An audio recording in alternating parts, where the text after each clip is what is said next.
All right, Brian, I was studying your background, and I always start off with telling me your franchise story because not one human being, I haven't found one human being that was a 5 year old and said, when I grow up, I want to be in franchising. But what's your franchise story? How do you fall into franchising? Yeah, it's interesting. I think it has a lot more to do with entrepreneurship. I've always had that as an underpinning to my aspirations and my career. So, for example, I started off in banking, sort of on the lender side, doing commercial real estate lending, working with entrepreneurs, developers, seeing firsthand, people building things that the rest of communities used and benefited from. So I went back, got a business degree, a master's degree, MBA, and went to work at Kraft Foods and Procter and Gamble, managing and leading big brands, DiGiorno Pizza, CoverGirl, billion-dollar brands, and really trying to understand how to create a brand and run a business. From there, I jumped out with my wife and actually started our own company. We started a children's shoe company. And that experience, actually being an entrepreneur, a small business person, really opened your eyes. It's a lot easier when you're with Kraft Foods or CoverGirl and have budgets that many of us could only dream of. But when you're on your own and you're using home equity lines and savings and things of that nature, you really have a better appreciation for what small business really is. And when my wife had, I always joke, hostile takeover. She decided she wanted to run the company. So I went back into the work world. I happened to be recruited into this family investment company that was starting up a music school concept. And that led me to Bach to Rock. I fell in love with it instantly. I love music. I love kids. What we do is incredibly empowering, and you just see smiles on faces all day. I had never been in a job more than 4 years until this one, and I just had my 15-year anniversary a couple months ago. So I think a very, like most people you probably talk to, a roundabout way to end up in franchising. But I think the experiences I had made sense that I'd want to work with small business owners, try and help them be successful, because it's not easy. And if you can do it in an environment that you love, kids, music, happiness, all the better. You had a benefit as an entrepreneur that most don't, which is an MBA and banking career. And so you're understanding, and even on working with ginormous budgets at, say, a CoverGirl, you had all of this knowledge base that I find most franchisees don't have when they jump into this. They jump in, and one of the biggest gaps for them is they don't get to bootstrap. The cost to get into a business is the cost to get into business. And so they get thrown into this very, very, very quickly.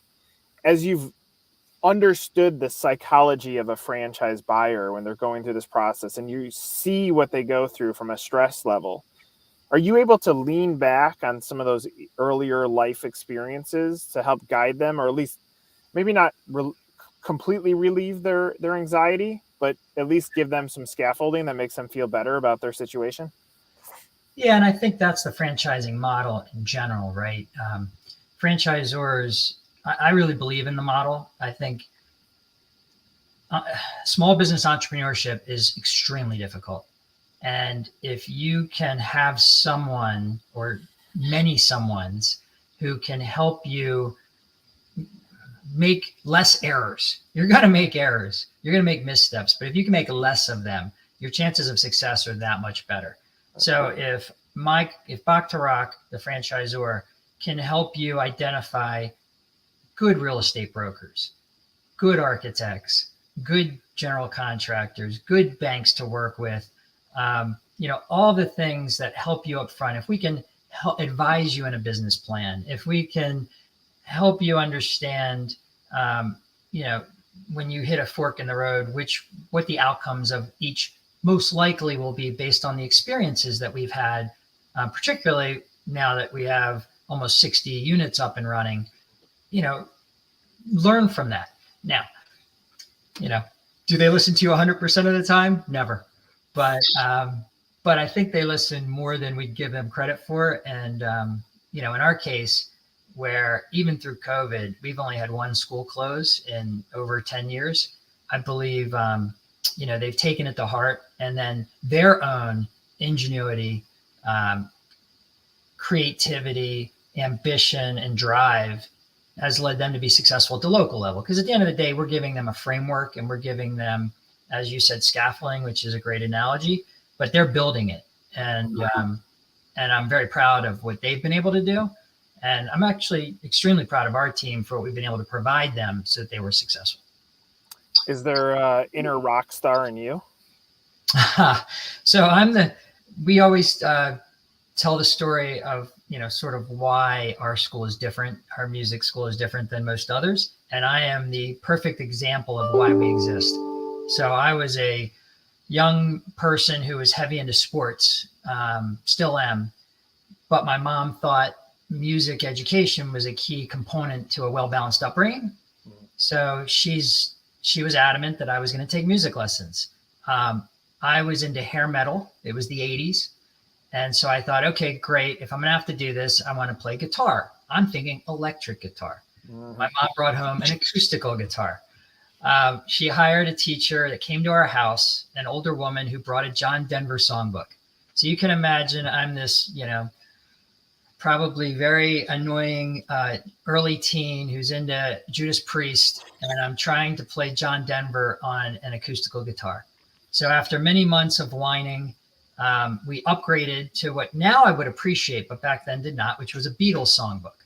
But again, I'm into Judas Priest, Motley Crue, AC/DC. So after about a year and a half of really just not practicing and not putting any time in, my mom said, okay, that's enough. Go back to playing sports. I tell that story because what our founder was so brilliant at is that you can learn a quarter note, whether you're playing Bach, Taylor Swift, or Snoop Dogg. It doesn't matter. So if you can motivate the student through letting them play the music that they love, and now they're going to want to practice, and now they're going to enjoy the experience, it's pretty common sense, but it's amazing how few educators follow that philosophy. So much of that connects with me. I played the violin until I was 18. What I loved playing is I was second violin, so I didn't get to play the fun stuff. I was like the backup quarterback on violin. But when I would get sound books and play Christmas music, or very vividly remember learning how to play all of the Jurassic Park theme song on the violin, this is fun. But education was so much confined to this is the way that you're going to learn. And so I think education actually prevented the inner rock star from coming out. I love sports more than I loved music. But I enjoyed the art of trying to learn. It was more like figuring out the puzzle piece of being good at music. And I think that connects with me. And then for what it's worth, I have two boys. Jagger is the oldest and Lennon is the youngest. So really, the rock stars in here. Last thing that I'll say, just because wow, my franchise story, I was a rock star journalist. Showed up for my first job in franchising with hoop earrings, a leather jacket, and a red Mustang. I should not have been hired, and now years later, this is what I do. So, but I think for a lot of adults, because you have two customers, the adult is the franchisee. And frankly, the adult is also the customer base here to say, boy, you can make this great for my child, and then the child. So it's actually probably three customers. But if you ask any adult to identify their inner child, they can see themselves in the position of how you're telling the story. Is that part of how you sell the franchise? It's interesting. Most of our franchisees are business professionals, career professionals, have achieved success in their chosen professions. But either were musicians that didn't pursue that as a career, or um, just have an avid affection for music. So I always joke, while I'm not a musician, I probably go to more concerts than any of the musicians on my staff. I probably go to 75 concerts a year, or see live music 75 plus times a year. So it's people either like me or musicians who have made their living elsewhere, and now have reached an age where they want to get back into something that they're more passionate about and have a heavy community centric viewpoint. So when we have somebody come in for Discovery Day, first thing I ask them is, are you ready to be extremely active in your community, even if you're not running the school day to day? Because that's what we do. Our students play in the community every single weekend and throughout the week. So we want our franchisees to be visible in the community in support of that. And thankfully, that is the kind of profile of franchisee we're driving. It's always surprised me that in music, the big businesses haven't come down to the children's level. Like if you take professional sports, most professional sports teams build little league teams or stadiums within their community, and like Major League Baseball or NBA or football, they're very committed to facilitating the next big thing in the industry. But Capitol Records isn't saying, hey, Brian, I want to partner with you to facilitate the next big person in here. But what's interesting, if you look back at the history of even rock music, on where the agents go and try to find the next big thing, they're searching for the kids that are actually at your school. Does it surprise you that big business and music never basically built up the farm system? Yeah, and I'll go one step further. It's not only the big business in the music industry, but think about the school systems.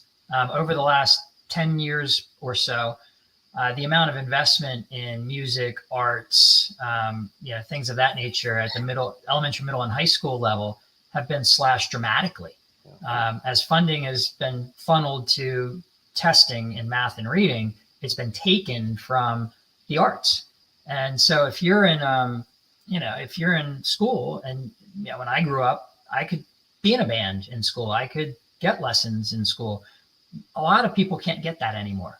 So not only are the big music industry giants not investing into the kids or the youth, neither is society in many respects. And I do think that attributes to us being as successful as we've been, because I do feel, and I know based on what we see in our schools, parents still value it. Parents still view the arts and music as part of being well balanced and being exposed to different things and learning. And science has proven that there are high correlations between music lessons, and aptitude in math and other academic successes.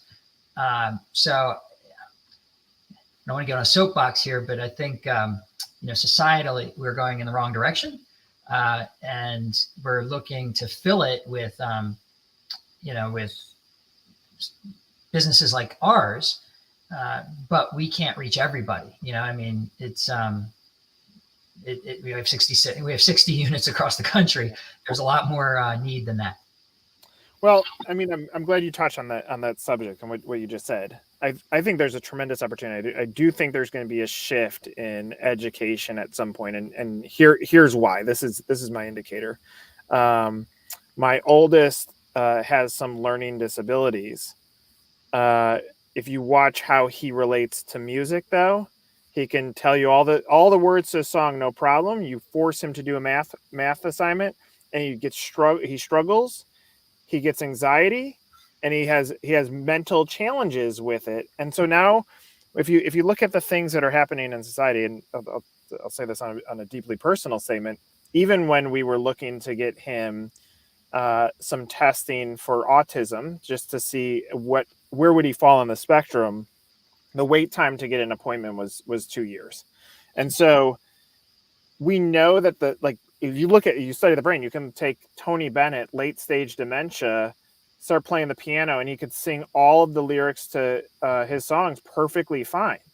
And so I think at some point in education, we made the brain one size fits all, yet music provides another opportunity. Doesn't mean you're going to be a professional musician, but it teaches you discipline, it teaches you learning, it teaches you confidence, it teaches you everything that you're going to need to be, a fine adult, that maybe sometimes the brain, like the stress out factor of math or science or other things, can't. And so I believe there's going to be a giant shift in education where it's not one size fits all, and what the problem that you solve actually continues to climb up, which is where, when I look at your franchise positioning, I like that the franchise that helps a kid feel like a star, but it's more so, it's like a franchise that helps children find their identity. And I think that's where some of the shift is going to happen. I agree. The confidence, essentially it should say we help kids find confidence. There's a story that a mother told, and it got published in a local newspaper in the Virginia area. She had a son who was a fairly prominent baseball player in high school. I think went on to college baseball. And his younger brother always felt out of place, let's say. Brother's a big star. I'm not an athlete. I'm kind of lost in the shuffle. Whole family kind of centric around the older brother with games and everything else.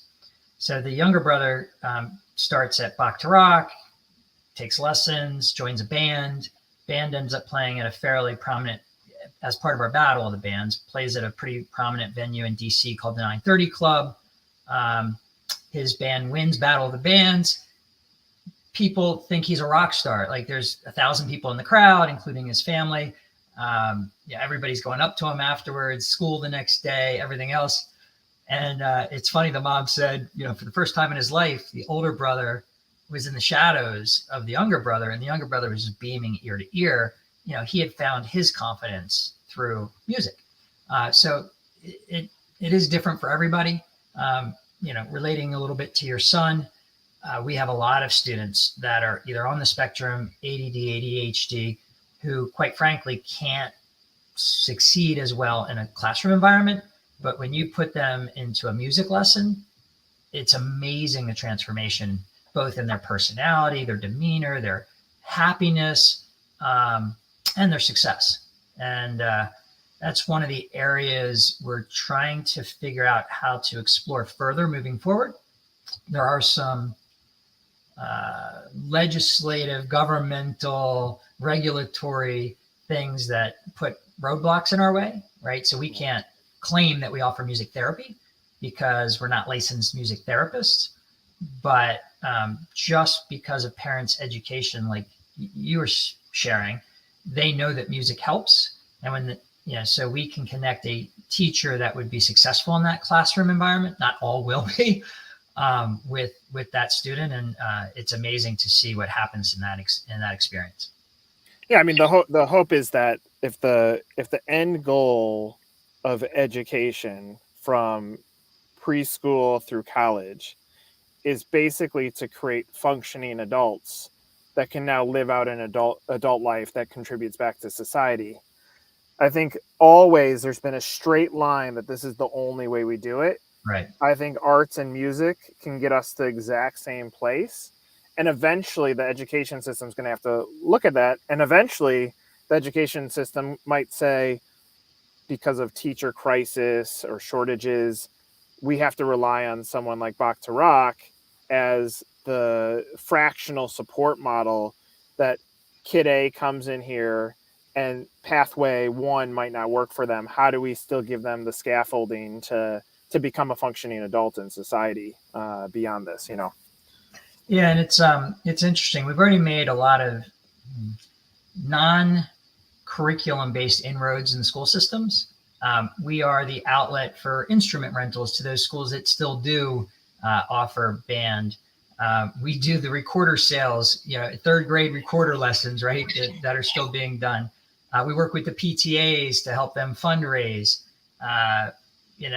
we perform at their spring bazaars and spring fairs and things like that. So we're working with the school on the periphery. I would love to get into the more the curriculum side of it. Obviously, there are a lot of obstacles put up on the governmental side, Right. but I do think I did spend some time at Sylvan Learning Centers, and there was a program called Title I, which was essentially funding for after school tutoring, and Sylvan had a division that was able to go into the school systems and provide their product in the schools, after school tutoring, that sort of thing.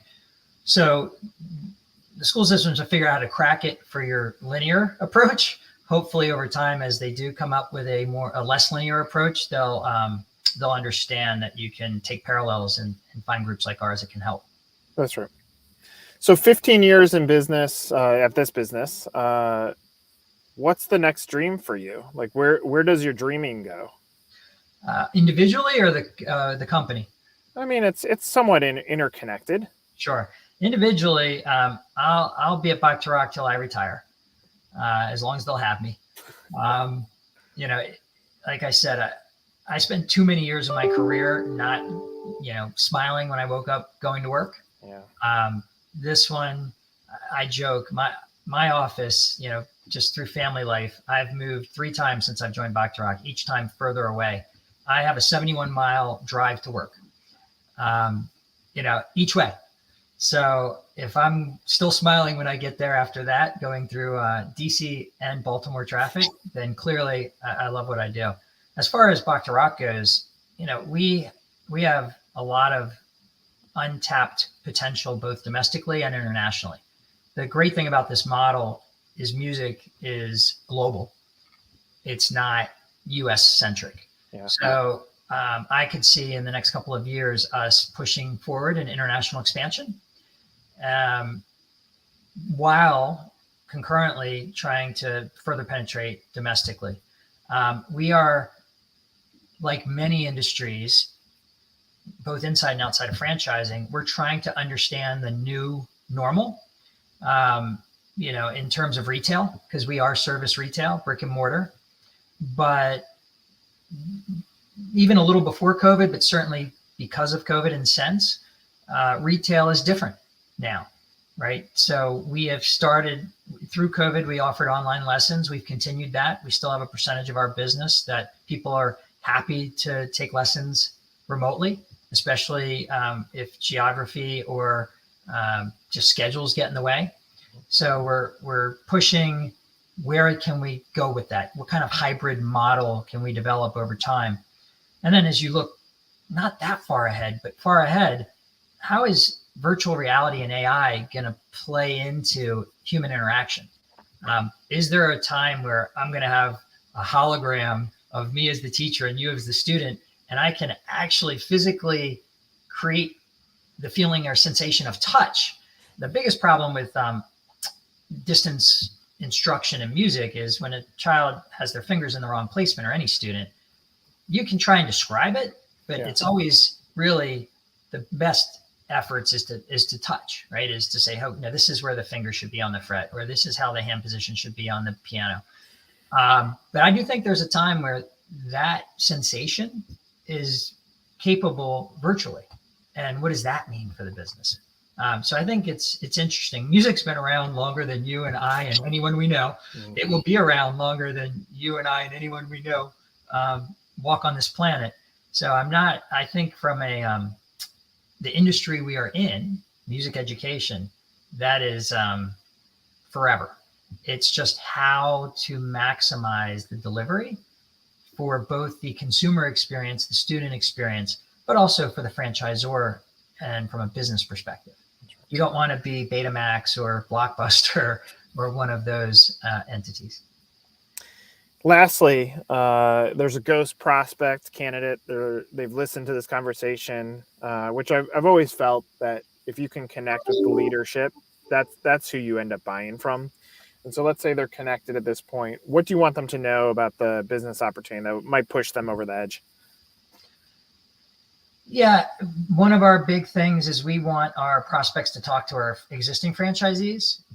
Almost 50% of my units are multi-unit owners, because they aren't professional franchisees. They're not these groups that go out and own 8 of these and 6 of these. These are literally people that started with one, loved it, were successful, and opened a second one. What I want them to know is, if you are passionate about music, if you're passionate about children primarily, because that's our largest consumer group, and you are passionate about your community, this is a way to be successful financially while loving what you do and having a real impact on people, right? I mean, we're having impact on the community. We're having impact on families. We're having impact on kids. There's not too many businesses out there that you can say that. And that's not to in any way denigrate any of the other businesses. I love pizza. I love hamburgers. I love subs, but it's just different, right? I mean, this is when you see the smile on a kid's face when he gets something, and the confidence that you just see brimming inside of him, that's unique. And if you can do that while making money and being successful, why wouldn't you? Well, I think it's important to note 71-mile commute each way, still here. And you, at some point 15 years ago, you went through a process of discovering what equals happiness in your career and how does that equal happiness in your life. And if someone's trying to look at what's the secret, when you have someone like you that's stuck around this long, isn't into it and can still talk passionately about it, that means there's some secret sauce here that maybe hasn't been articulated in the marketing message for franchise opportunities yet. But there's some secret sauce here, and I think that's a very special thing. So, I mean, clearly, Brian, I love talking about this. If someone said music, sports, movies, I have to kill one of them, I would really struggle with that. I mean, when you've named for the other side of it, for the sports side, just so you know, my kids' middle names are Wrigley and Field. So oh my Lord. It is awesome. Sports and music are there. But I love this topic. I love what you're doing. I love the impact that you're doing. And I love when franchisees can really see tangible impact in a community. And that's what your business does. So appreciate the conversation. Thanks for the time, and looking forward to seeing where your story goes too. Nick, this was great. I really appreciate it. Love talking about this, and love that you hit 2 of my greatest things in life, sports and music. We'll have to continue the conversrsation. Absolutely. All right. Thanks, Brian. Another episode of Meet the Zor.